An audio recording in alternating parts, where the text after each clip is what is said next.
नमस्कार दोस्तों, विकास BPSC classes में आप सभी का एक बार फिर से स्वागत है। तो दोस्तों, हमारे द्वारा 66 बीपीएससी मुख्य परीक्षा की आंसर राइटिंग प्रैक्टिस करवाई जा रही है। तो जो लोग भी हमारे इस सेशन से जुड़ना चाहते हैं तो आप हमारे दिए गए नंबर पर ज़रूर संपर्क करें। तो दोस्तों, इसके पहले हम लोगों ने छोटे छोटे शब्दों के अर्थ के बारे में पढ़ा था और उन शब्दों से किस तरह के प्रश्न बनते हैं या किस तरह के प्रश्न बनने की संभावनाएं होते हैं, उन सारे प्रश्नों को हमने चर्चा किया था और उन सारे प्रश्नों को आप लोगों को लिखने के लिए भी दिया गया था। आप लोगों ने काफ़ी अच्छा प्रयास किया और उन प्रश्नों को लिखने का प्रयास भी किया। तो दोस्तों, उसके बाद जो हम आज देखेंगे वह राष्ट्र और राष्ट्रवाद के बारे में देखेंगे। क्योंकि राज्य के बारे में हम लोगों ने पहले चर्चा कर लिया था, तो इसलिए आज का जो मूल शब्द है हमारा राष्ट्र और राष्ट्रवाद के बीच है, इसके सामान्य अर्थ को जानेंगे और इसी के संदर्भ में हम थोड़ी सी चर्चा राज्य की भी करेंगे। इसके पहले वाले वीडियो में हम लोगों ने लोकतंत्र के बारे में जाना था, नागरिक के बारे में जाना था, प्रजा के बारे में जाना था, राज्य के बारे में जाना था, समाज के बारे में जाना था।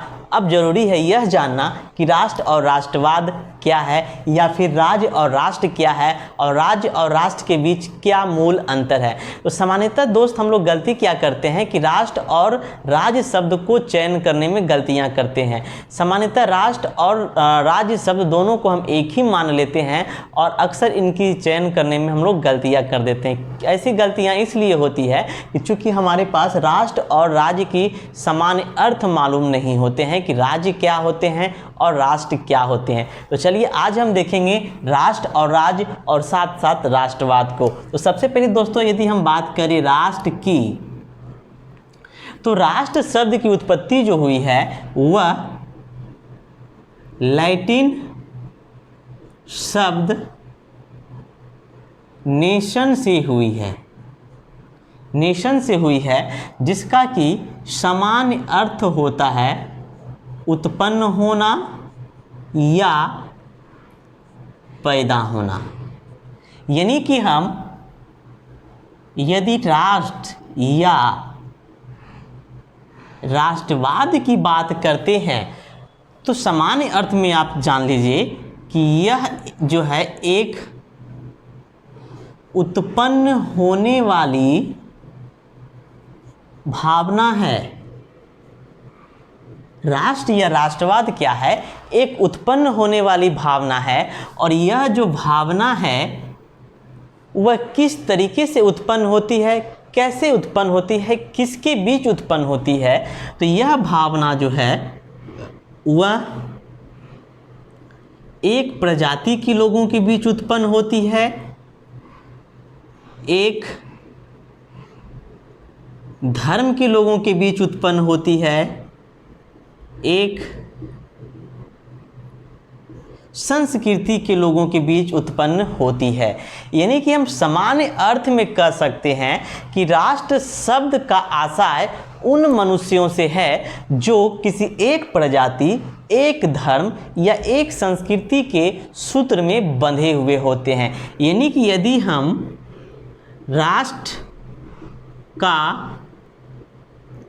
सामान्य आशय की बात करें, यानी राष्ट्र की यदि हम सामान्य परिभाषा की बात करें तो राष्ट्र शब्द का या राष्ट्र का सामान्य आशय है, सामान्य आशय उन मनुष्यों से है जो किसी एक प्रजाति, एक धर्म एवं एक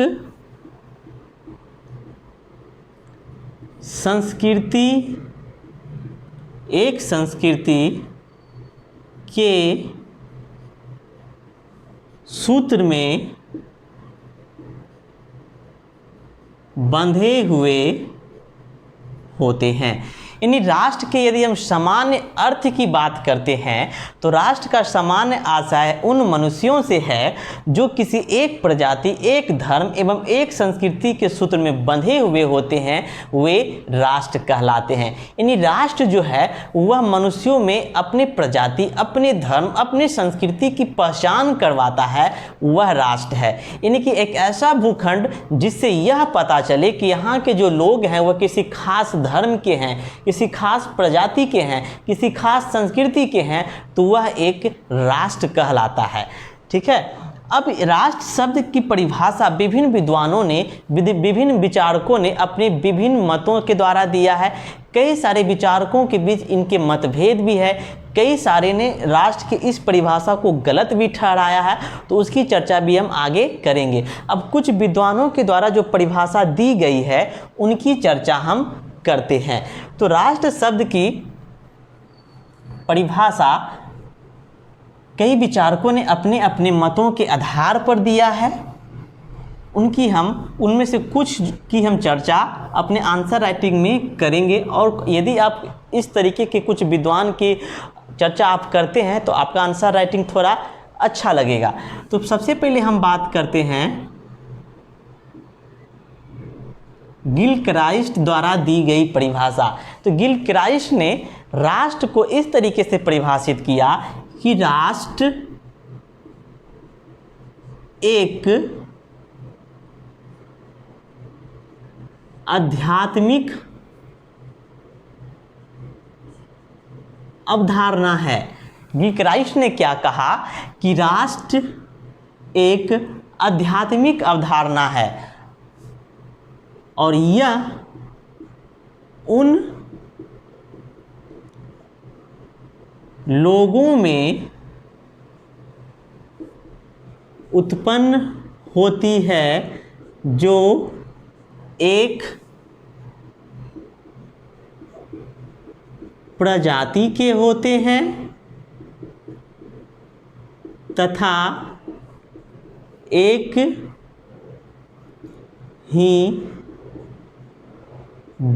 एक ही देश में निवास करते हैं और उनकी धर्म, संस्कृति, भाषा एक समान होते हैं।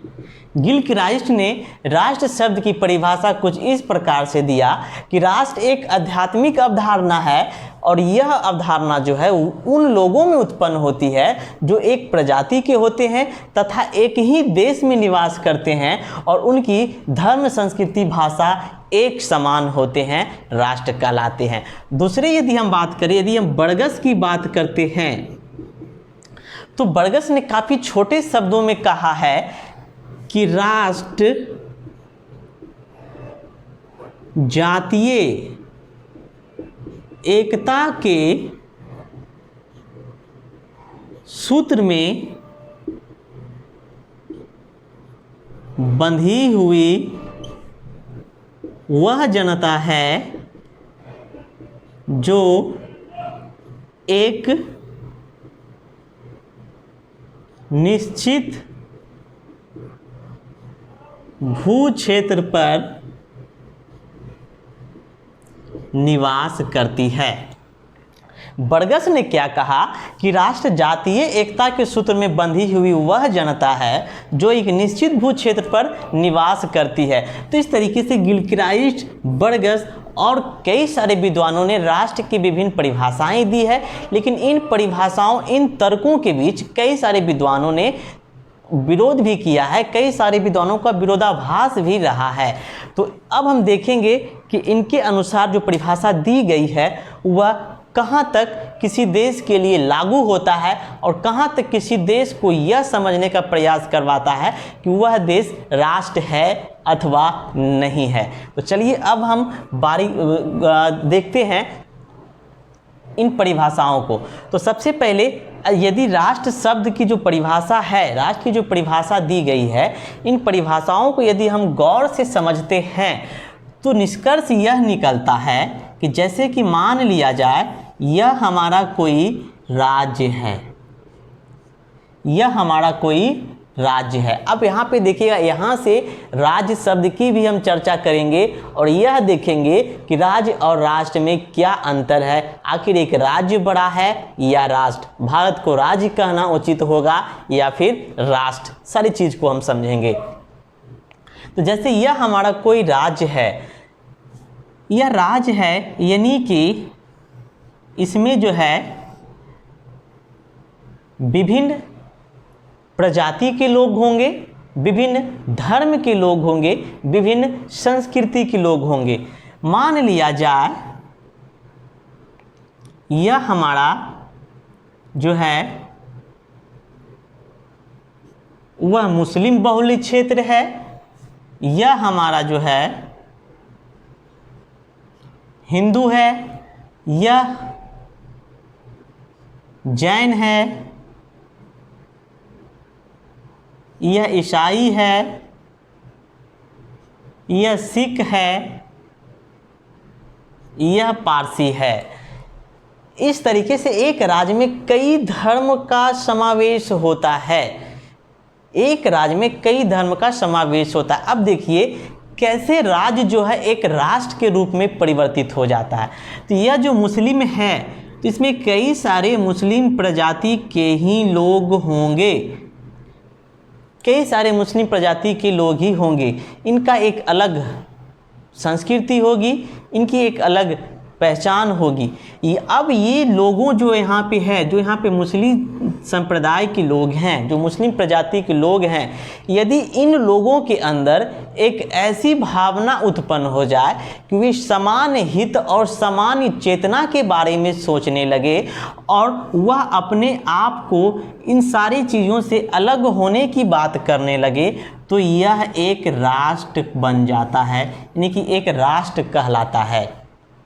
यानी कि यह जो क्षेत्र है, जो मुस्लिम क्षेत्र है, जो मुस्लिम प्रजाति के हैं, उन्हें राज्य से कोई मतलब नहीं है, उन्हें अन्य धर्म के संप्रदाय, अन्य प्रजाति से कोई मतलब नहीं है। ये सिर्फ और सिर्फ अपने प्रजाति, अपने धर्म, अपने संस्कृति से जुड़ा हुआ रहना चाहता है और अपने धर्म, अपनी संस्कृति, अपनी भाषा को महत्वपूर्ण देता है और लोगों को उसके प्रति जो है वो अट्रैक्ट करता है, लोगों को जुड़ने की भावना उत्पन्न करता है। तो यह एक क्या कहलाता है?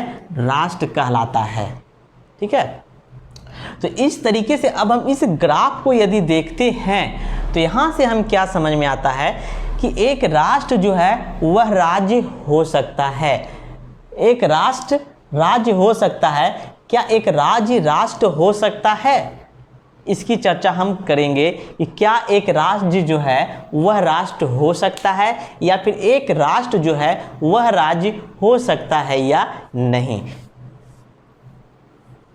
अब यहाँ से जो प्रश्न आपके बनेंगे उस प्रश्नों को भी हम डिस्कस करेंगे कि किस तरीके का प्रश्न यहाँ से बनते हैं। जैसे इस ग्राफ को यदि हम देखें तो यहाँ से प्रश्न क्या बनेगा कि एक राष्ट्र राज्य हो सकते हैं जबकि एक राज्य राष्ट्र नहीं हो सकते हैं।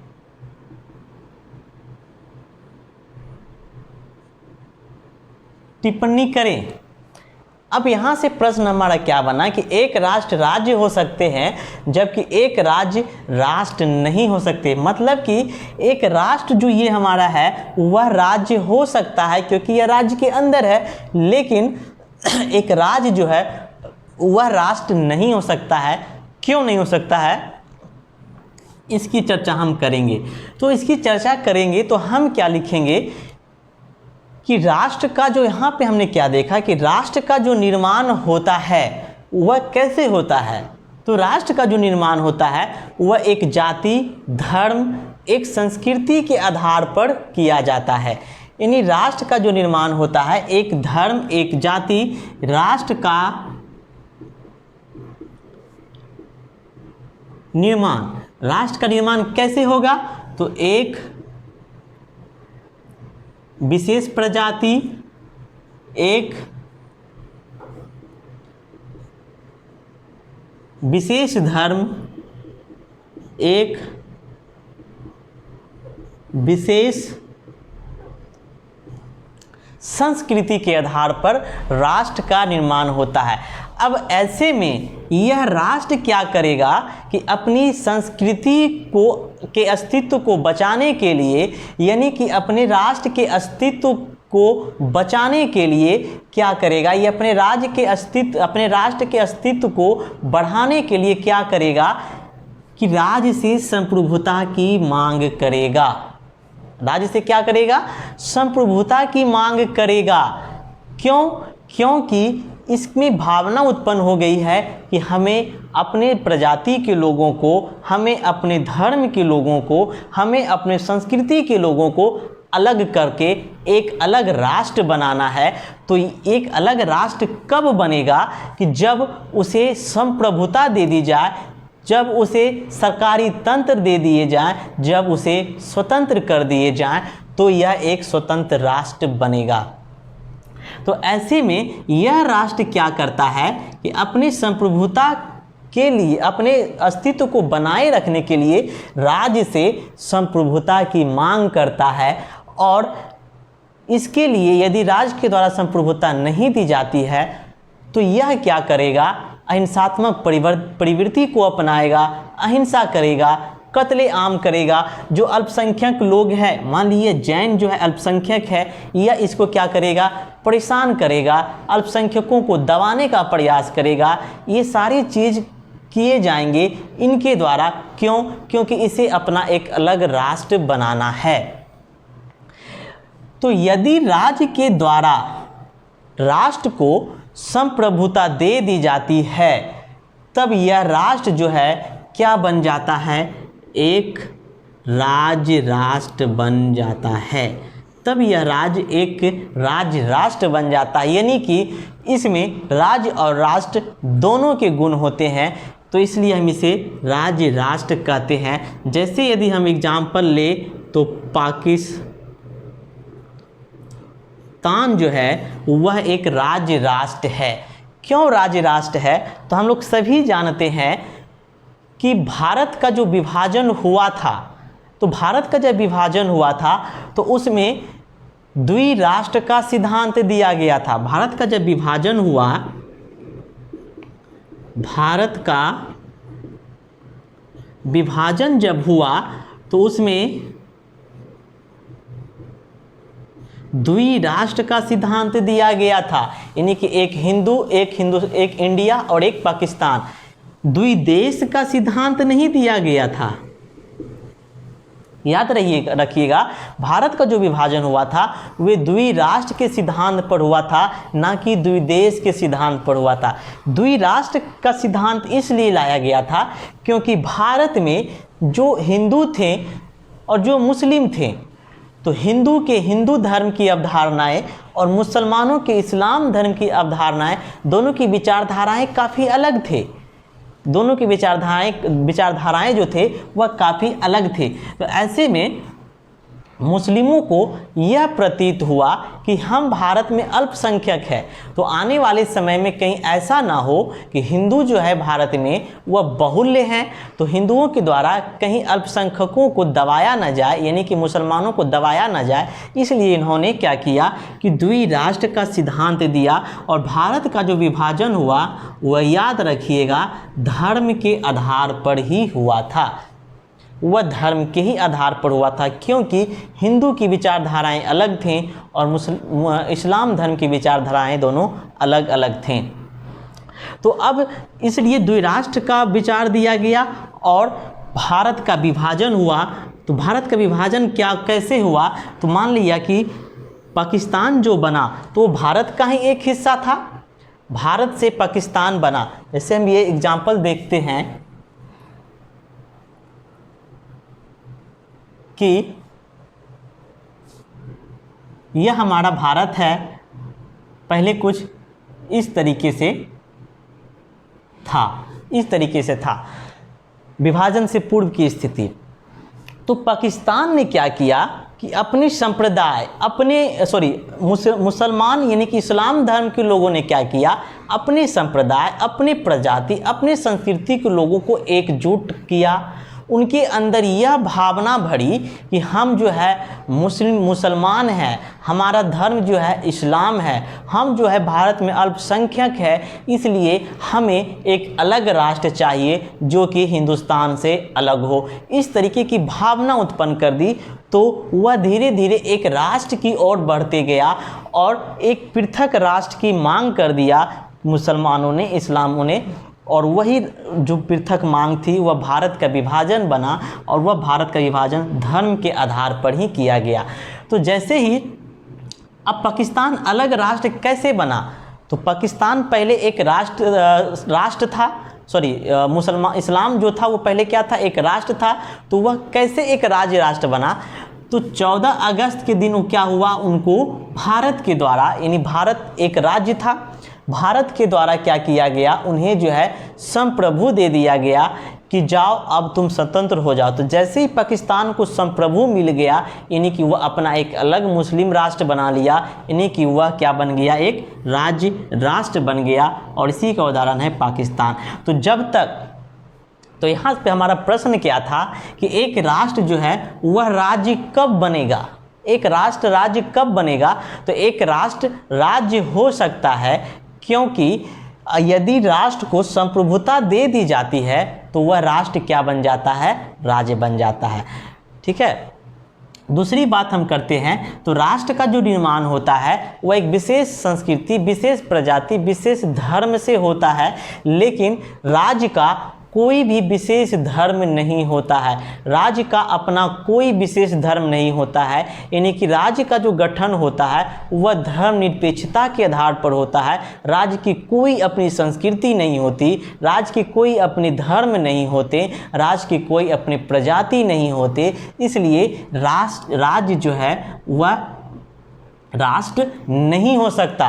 क्यों नहीं हो सकता? क्योंकि राज्य की धर्म नहीं होते, राज्य की संस्कृति नहीं होती, जबकि राष्ट्र में एक धर्म होता है, एक प्रजाति होती है, एक संस्कृति होती है।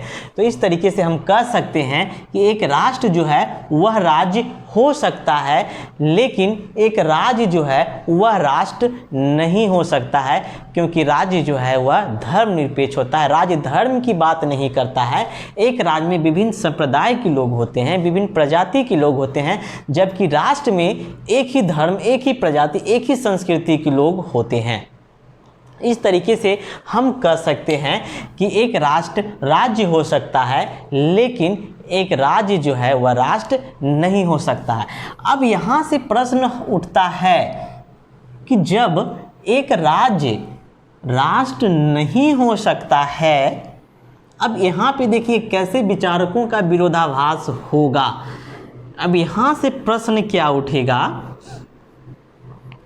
कि जब एक राज्य राष्ट्र नहीं हो सकता है तो भारत को एक राष्ट्र क्यों कहा जाता है? क्योंकि भारत तो एक राज्य है। तो जब सामान्य अर्थ में एक राज्य राष्ट्र हो ही नहीं सकता, तो भारत को फिर हम राष्ट्र क्यों कहते हैं? भारत को राष्ट्र क्यों कहा जाता है? भारत में तो विविध संस्कृति, विविध प्रजाति, विविध धर्म की विविधताओं से भरा हुआ देश है भारत। तो भारत में आखिर फिर एक राष्ट्र का सिद्धांत क्यों? भारत को राष्ट्र कहना उचित है अथवा नहीं?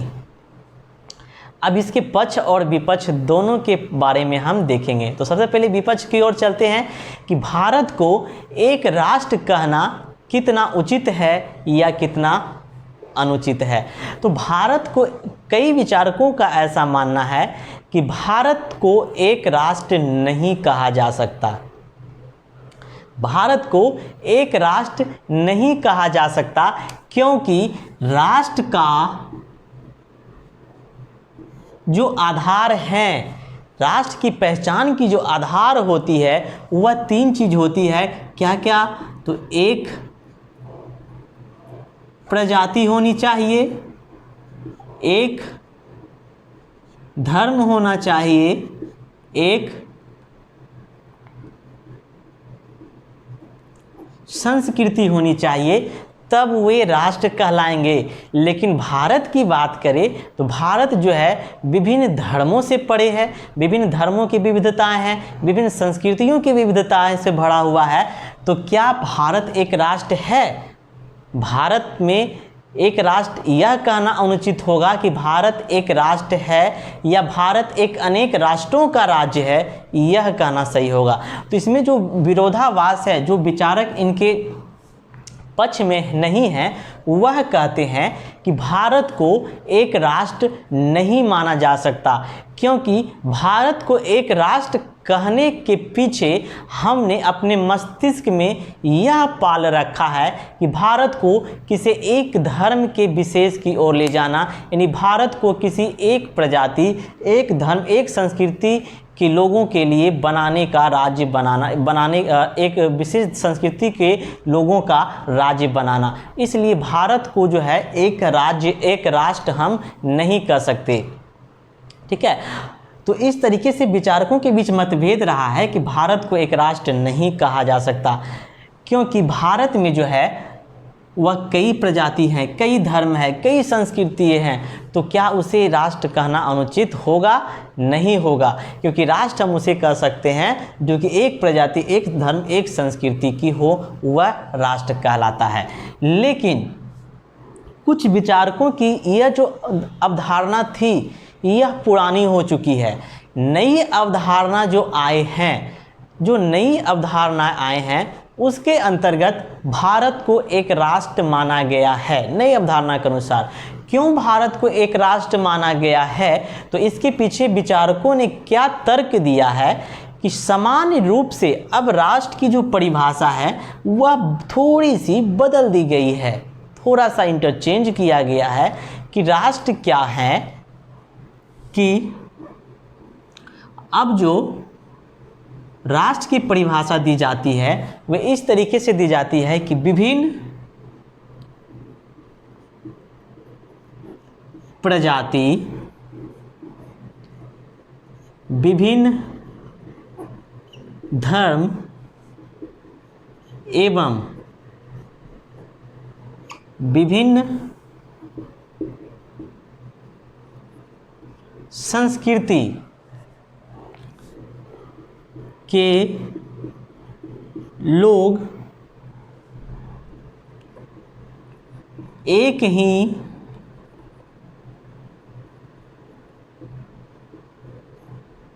भू क्षेत्र पर निवास करते हैं तथा उन क्षेत्रों के लोगों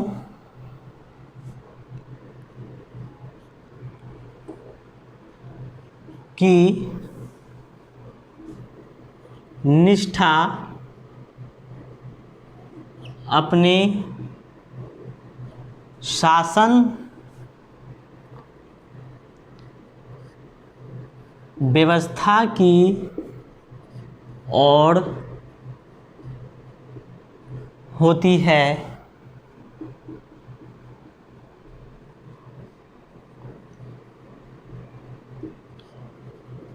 राष्ट्र कहलाते हैं।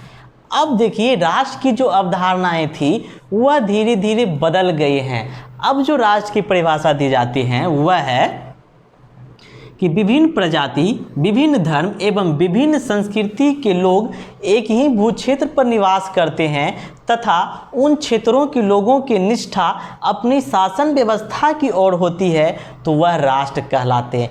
अब राष्ट्र की परिभाषा क्या हो गया कि विभिन्न धर्म, विभिन्न संप्रदाय, विभिन्न संस्कृति के लोग एक भूभाग पर निवास करते हों, एक भूभाग पर निवास करते हों। यस में विभिन्न धर्म, विभिन्न प्रजाति, विभिन्न संस्कृति के लोग इसके अंदर निवास करते हों, लेकिन इन समस्त लोगों की जो निष्ठा है वह राज्य के प्रति है होनी चाहिए, यानी कि राज्य की जो शासन व्यवस्था है उनके प्रति होना चाहिए, वह राष्ट्र कहलाएगा। और इसी तर्क के आधार पर भारत को एक राष्ट्र माना गया है, क्योंकि भारत में विभिन्न प्रजाति हैं, विभिन्न धर्म हैं, विभिन्न संस्कृति हैं, विभिन्न विविधताओं से भरे हुए होने के बावजूद भी भारत के लोगों की जो निष्ठा है, भारत के प्रजाति के बीच जो निष्ठा है वह वर्तमान के शासन व्यवस्था की ओर जुड़ी होती है, वर्तमान की सरकार की ओर जुड़ी होती है। इसलिए भारत एक राष्ट्र कहलाता है। भारत के लोगों को यह विश्वास है कि हमारी जो शासन व्यवस्था है, हमारी जो सरकार है, वह कभी भी हमारे अनहित के बारे में नहीं सोचेगी, चाहे वह हिंदू हो, मुस्लिम हो, सिख हो, ईसाई हो, पारसी हो, जैन हो, सभी धर्मों का सामान्य विकास की बात की गई है। सभी, इसलिए भारत को एक धर्मनिरपेक्ष राज्य की बात की गई है। भारत में किसी भी प्रकार का धर्म को कोई प्राधान्य नहीं दिया गया है। भारत को धर्मनिरपेक्ष, पंथ निरपेक्ष रहने की बात की गई है। इसलिए भारत राज्य की कोई भी विशेष धर्म नहीं है, कोई भी विशेष संस्कृति नहीं है, कोई भी विशेष प्रजाति नहीं है। इसलिए भारत एक राज्य होने के साथ साथ एक राष्ट्र के दिए गए आवश्यक शर्तों को भी पूरा करता है, यानी कि भारत एक राज्य भी है और भारत एक राज्य भी है और भारत एक राष्ट्र भी है। जैसे फॉर एग्जांपल यदि हम बात करते हैं कि अभी हाल ही में आपने गलवान घाटी में जो भारत और चीन के बीच जो सीमा विवाद हुए थे, कई सारे इंडियंस आर्मी की वहाँ पे मौतें भी हुई। तो उस समय की घटनाओं को जरा आप याद कीजिए, तो उस समय जो घटना हुई थी तो किस तरीके से भारत के विभिन्न संप्रदाय, विभिन्न समुदाय, विभिन्न धर्म, विभिन्न संस्कृति के लोगों ने एक साथ खड़ा होकर के चीनी सामानों का बहिष्कार किया था और चीन के बीच जो है एक साथ उठ करके लड़ने की भावना दिखाई थी। यही हमारा राष्ट्र का मूल सिद्धांत है कि राष्ट्रवाद एक ऐसी भावना है जो सामान्य हित से ऊपर उठकर, लोग अपनी वास्तविक जीवन की असुविधाओं से ऊपर उठकर राष्ट्र के हित के बारे में सोचता है, राष्ट्र के कल्याण करने की सोचता है, राष्ट्र को बचाने की, राष्ट्र के विकास की बात करता है। वही राष्ट्रवाद कहलाता है, वही राष्ट्र कहलाता है। और इसलिए भारत हमारा एक राष्ट्र है, क्योंकि भारत विभिन्न संप्रदाय, विभिन्न प्रजाति, विभिन्न धर्म के लोग होने के बावजूद भी भारत में धर्मों और संप्रदायों, संस्कृतियों के बीच कोई भेदभाव नहीं है।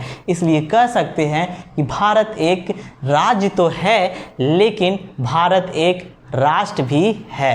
तो इस तरीके से हमने राष्ट्र को देखा। अब हम बात करते हैं कि राष्ट्र की जो भावना है, राष्ट्रवाद की जो भावना है, वह कैसे अभिशाप बन जाती है। कई मायनों में देखा जाए तो राष्ट्रवाद की भावना सही भी है और राष्ट्रवाद की भावना गलत भी है।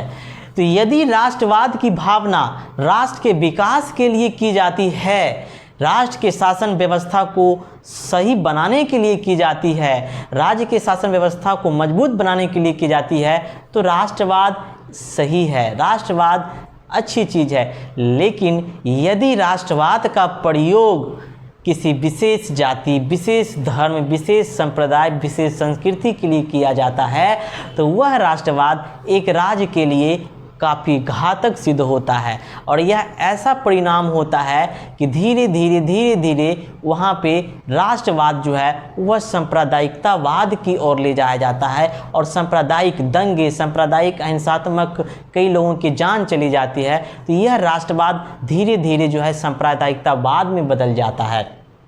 तो यह भी हम कह सकते हैं कि अत्यधिक राष्ट्रवाद होना भी देश के लिए, हमारे लोकतंत्र के लिए खतरे की निशानी है।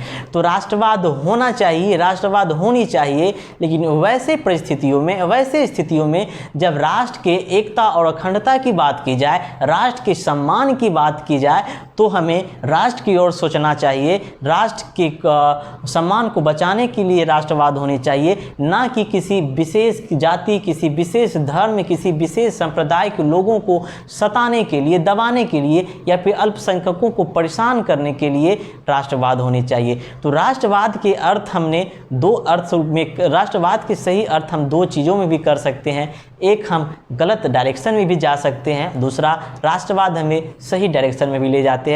चुनना आपको है कि आप राष्ट्रवाद का प्रयोग किस तरीके से करते हैं, किस क्षेत्र में करते हैं, किस उद्देश्य की प्राप्ति के लिए करते हैं। यदि आपका उद्देश्य एक लक्ष्यात्मक है, यदि आपका उद्देश्य एक परिपूर्ण कसौटी पर है, तो आप राष्ट्रवादी कहलाएंगे, नहीं तो आप एक सांप्रदायिकतावादी कहलाएंगे। अब थोड़ी सी हम डिफरेंस समझते हैं कि राष्ट्रवाद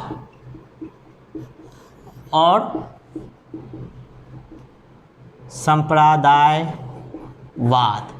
इसको भी थोड़ी सी हमने सोचा, क्योंकि इसके शब्द का यहाँ पे चर्चा आया, तो मैं थोड़ा राष्ट्रवाद और संप्रदायवाद की चीज़ों को भी समझा देता हूँ।